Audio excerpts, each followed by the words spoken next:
Proper open space आपने maintain कर लिया। उसके बाद आपको जो है उसका मार्किंग करना है। मार्किंग करने के बाद एक्सकेवेशन स्टार्ट होगा।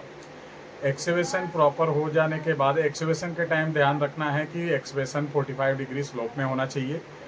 एक्स्ट्रा ओपन स्पेस आपको चाहिए नीचे सेटरिंग वगैरह करने के लिए फुटिंग का या राफ्ट का। उसके हिसाब से ओपन स्पेस प्रॉपर आप उस हिसाब से मेंटेन करना है आपको। उसके साथ में आपको हाइट में कितना हाइट एक्सकेवेशन करना है उसका कैलकुलेशन के लिए आपको ये ध्यान रखना है कि आपको कितना आरसीसी कंसल्टेंट ने कितना थिकनेस बताया हुआ है सोलिंग का, पीसीसी का और वाटरप्रूफिंग का 50 mm लगेगा। सोलिंग में जो है नॉर्मली 230 mm रहता है। उसके बाद जो है पीसीसी 150 mm और जो है आपका वाटरप्रूफिंग का 50 से 60 mm इतना थिकनेस रहता है। उसके बाद अगर यूजी टैंक डाउन में है तो यूजी टैंक डिपेंड करता है कि कितने मीटर का है। अगर समझ लीजिए 3 मीटर का है तो 3 मीटर प्लस 230 प्लस 150 प्लस आपका जो है इसका वाटरप्रूफिंग का 50 mm। तो ये सब प्लस कर लेना है। फिर प्लस यूजी टैंक का टोटल टॉप स्लैब तक हाइट प्लस कर लेना है। फिर उसमें आपको देखना है कि किस पोजीशन में प्लस है किस पोजीशन में माइनस है। तो उसके हिसाब से ये प्रॉपर आपको जो है एक्सकेवेशन कैलकुलेट करके एक्सकेवेशन कराना है। अगर वो कैलकुलेट नहीं करते हैं आप तो बाद में आपको प्रॉब्लम हो सकता है। एक्सकेवेशन होने के बाद भी पता चला कि आपका एरिया अप या डाउन है तो आपको एक बड़ा काम पड़ सकता है और बड़ा खर्चा बढ़ सकता है। तो ये आगे चल के बड़ा प्रॉब्लम होता है। तो इसके लिए बहुत ज़रूरी है ये चीज़ को ध्यान देना। फिर एक्सकेवेशन हो गया। एक्सकेवेशन के बाद आपको सोलिंग करना है। फिर उसके बाद पीसीसी करना है। पीसीसी करने के बाद आपका जो फुटिंग या राफ्ट है वो कंप्लीट होगा। फुटिंग और राफ्ट में जो भी स्टील फिक्सिंग, फिर शटरिंग, सपोर्टिंग, चेकिंग, आपका चेकिंग का क्लाइंट चेकिंग, फिर कंसल्टेंट चेकिंग, उसके बाद आर्किटेक्ट चेकिंग, उसके बाद कंक्रीटिंग।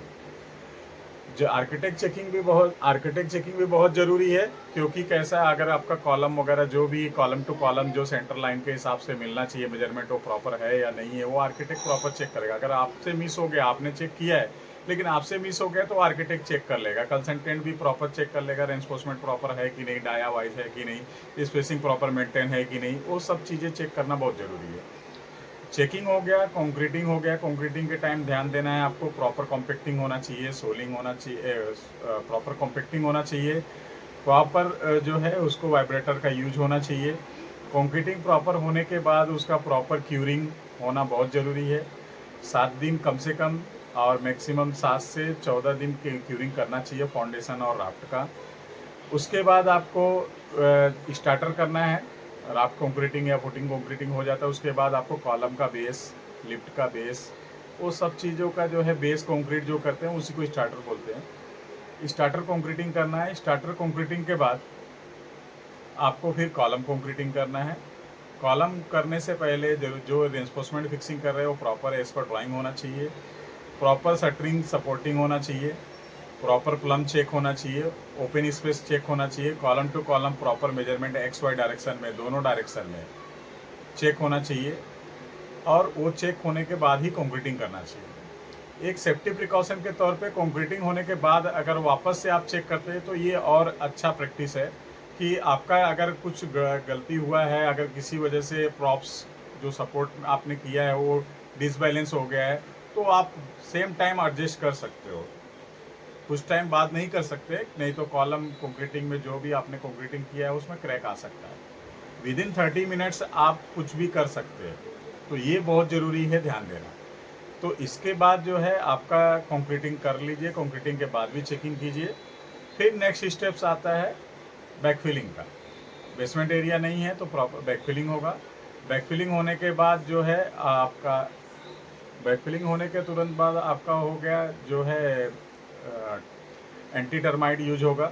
ठीक है, प्रॉपर जो है आपको पेस्ट कंट्रोल कराना है और पेस्ट कंट्रोल करा के फिर आपको स्टार्ट करना है कि प्लिंथ बीम का काम। प्लिंथ बीम करने के बाद बिटोमिन उसमें यूज करना है 7 डे क्यूरिंग के बाद।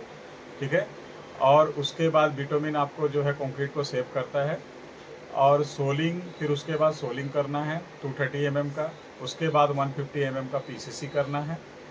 ठीक है, उसके बाद आपका जो है प्लिंथ रेडी हो जाता है और जो भी प्लिंथ एज पर प्लिंथ ड्राइंग जो दिया हुआ है डिटेल्स आपको, उसके हिसाब से आपको बांधकाम करना है। और या तो प्रॉपर बीम अगर एज पर ड्राइंग हो गया है तो कुछ भी नहीं करना है, तो आप डायरेक्ट प्लिंथ का चेकिंग का तैयारी कर सकते हैं।